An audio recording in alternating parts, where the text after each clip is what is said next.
Okay po, magandang hapon sa ating lahat. Nagbabalik po Dong Henry, Couple Vlogs.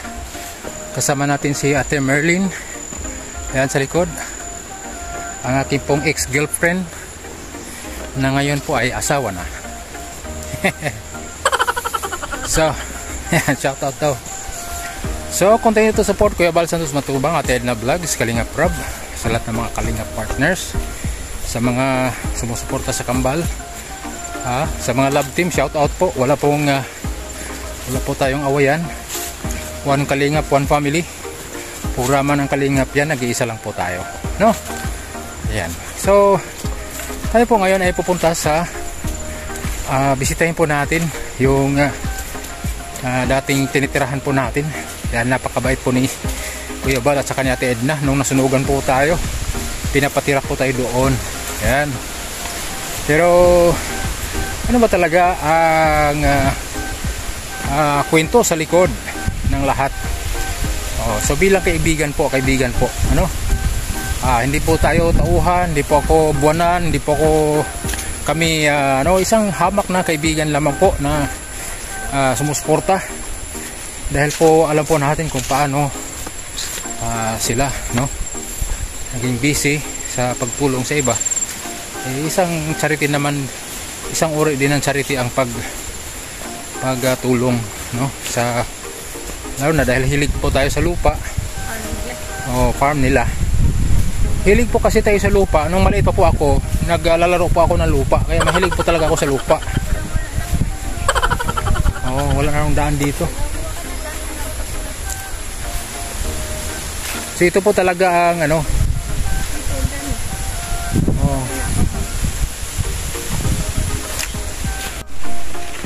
Nawa mo na si Dong Henry ng daan. Sukal na po ay wala ng daan. Uy, may bayabas na pa. Mayabas muna tayo. Pinainanan ng ibon, no? Bayabas muna, guys. Teda, daming bayabas. Ay, no, may isa. Ito pa sa dulo. Dito. Dito. Dito. Yan, guys, ito. Wala na dyan. Dahil hindi rin po ako makakain ng bayabas, bigay ko na lang kay Dong Henry. Nasakit ang ngipin po sa ngayon. Sakit daw ngipin niya. Salamat. Ganun niya ako kamahal. Ayun pa, matamis. Maliit lang pero matamis yan sa tingin ko lang, Ayan, sige. Ito. Kailangan linisan mo yung dadaanan ng Rina. Ayan. Dami palang bayabas ngayon. Tagbayabas na. So bakit ba talaga dito tayo dumaan? Kasi ito talaga yung right of way. Mula dun sa kalsada. Kasi yung lupa sa bungad, yung farm number 1 at saka ito number 2, may isang lupa, pagitan.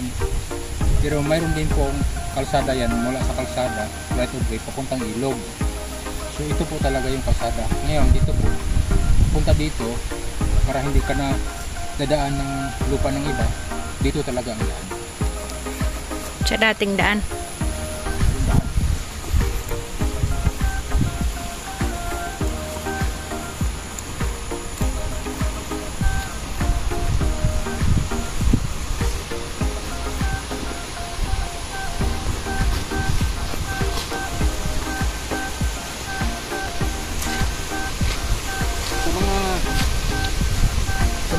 Nagtatanong din po, no?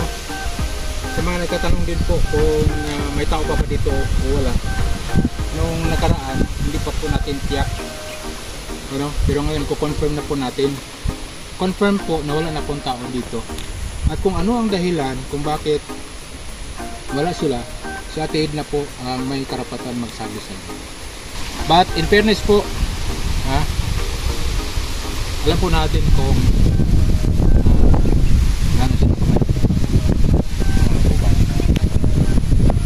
okay, so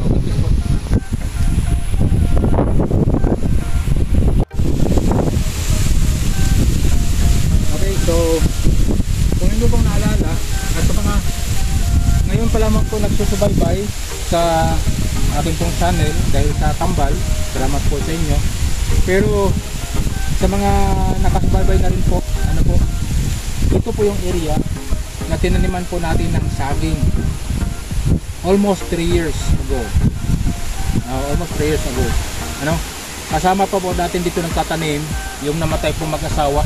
Kung naalala po ninyo yung mag-asawa po kaibigan ni Kuya Bal, kaibigan po natin, si Pastor Hiner, yung mag-asawa pong namatay na disgrasya.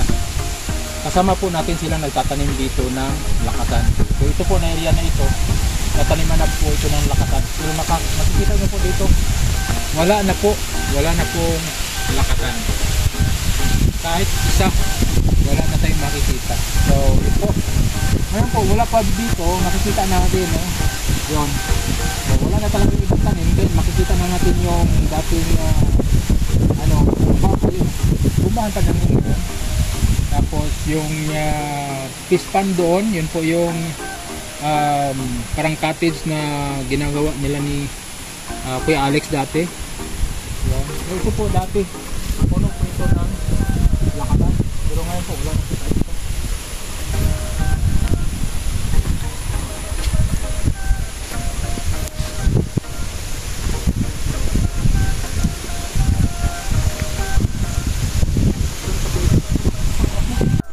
So yun po, maglilinis po tayo dito.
Kasi gusto natin kapag mayroong magpahinga dito, makapagpahinga ng maayos.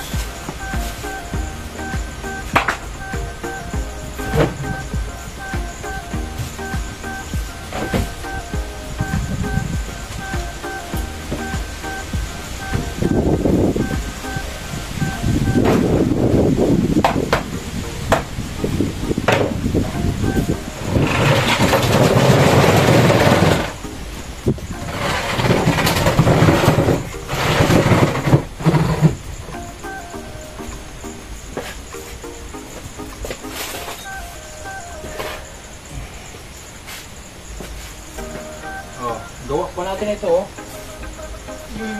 Yung, gawa pa natin ito, itong ano, kutsida ng nyug.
So yun po, sunod na balik natin ay maglilinis tayo dito, mag grass cutter. Kasama natin yung kambal. Sunod na punta natin dito. Yan.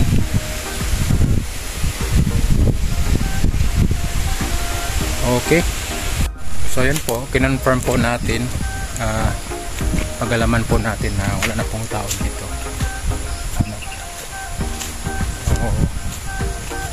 Yun po, sana po kami po, wala po kaming problema. Nandito po kami upang nasa likod lang, no? Ni Ate Edna, Kuya Bal. Sa mga nagtatanong kung gaano kami katagal magkakilala, hindi naman ganoon katagal, since 2012 magkakilala at magkasama dito sa Daet. So nandito po kami para kagaya noon, katira kami dito, naghihintay sa kung sino man ang yung magiging caretaker talaga dito, kasi hindi naman namin pwedeng ibigay yung full time talaga kasi may trabaho po tayo, no? So mas maganda talagang mayroong full time dito. So kami ay wala po kaming problema habang nandito po kami na trabaho. Pinapaganda po natin, sinisikap natin na ang lugar na ito ay magiging relaxing place, na pwede mag-unwind, pwede mag overnight, pwede mag fellowship, yaw-ihaw kasama ang mga kaibigan. So yun po yung sa amin, pinapaganda po natin. Mayroong beautification natin ginagawa, tatanim po tayo ng mga bulaklak, hoping na yung pumalit ay siyempre magustuhan din nila, at kung mahilig man sila ng mga bulaklak o mga tanim-tanim, kasi kahit anong ganda ng ating tahanan, pag walang bulaklak po ay hindi po ganoon ka relaxing tingnan. Ewan ko lang, sa akin lang ito bilang lalaki, and habang andun kami, ginagawa po namin ang lahat. Pero yung attachment po, hindi naman din ibig sabihin na walang attachment, kasi tinuturing natin na sarili natin yun. Pero hindi ibig sabihin na malungkot tayo o ang hinayang tayo kung mayroong ibang papalit. Magiging good steward lang tayo. Ibig sabihin ba pinagkatiwala, isipin mo sa iyo yan, so kung mayroong pangalagaan mo, so kami, andun kami, inisip namin na sa amin yon, pero hindi po ibig sabihin na hindi na namin bibitawan, kasi mananagot din po dahil pagdating ng panahon, di ba? So baka parang pangit naman marinig na sabihin ng iba o yung papalit na anong ginagawa ng nauna dito, bakit ganito ang ginagawa, di ba? So ang sa amin, inisip namin lagi na yung susunod sa amin walang masabi. So yun po ang ginagawa po namin. So ngayon walang tao, papagandahin natin uli whether anong plano na nila ni Ate Edna, Kuya Bal, susunod po tayo, basta kami andyan lang kami, and yun po yung legacy natin. Kung titira dito yung